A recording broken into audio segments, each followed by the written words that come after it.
déteste ma belle-sœur. Elle ne rate jamais une occasion pour me critiquer et me lancer des coups bas.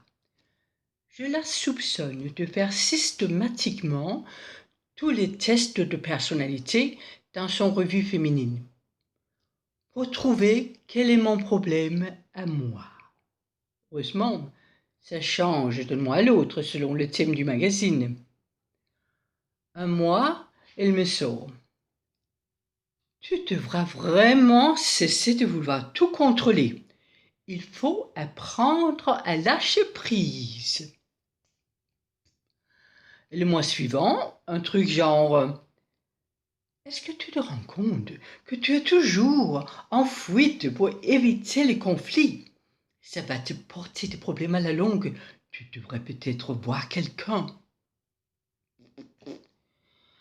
Toujours me sifflant des perfidies, me lançant des diagnostics à la noix, ou bien se basant sans doute sur le même magazine, et elle me fait des réflexions genre: ma chérie, je crois que tu t'es pas rendu compte que les rayures ne sont plus à la mode. Est-ce que tu ne crois pas qu'il est temps de mettre ce vieux polo à la bulle? Mon Saint James préféré, indémodable, que j'ai d'ailleurs acheté chez Oxfam il y a 3 ans. Ça ne l'empêche pas, l'année prochaine, de m'annoncer: ah, cette année, les rayures, c'est must have, c'est hot, c'est in.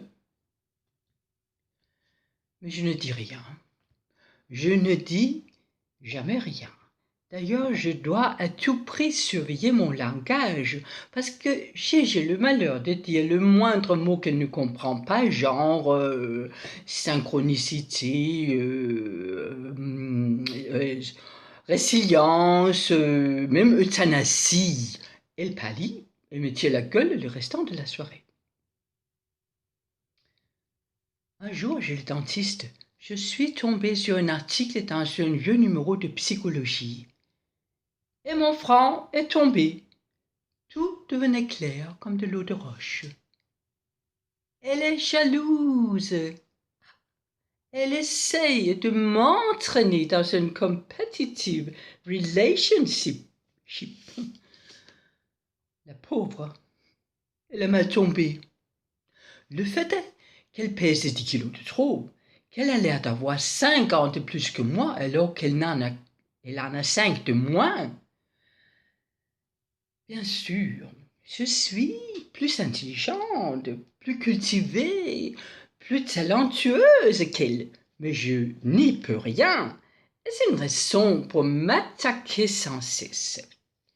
Le plus simple, je vous l'ai dit, le plus simple sera qu'elle reconnaisse une fois pour toutes humblement ma supériorité.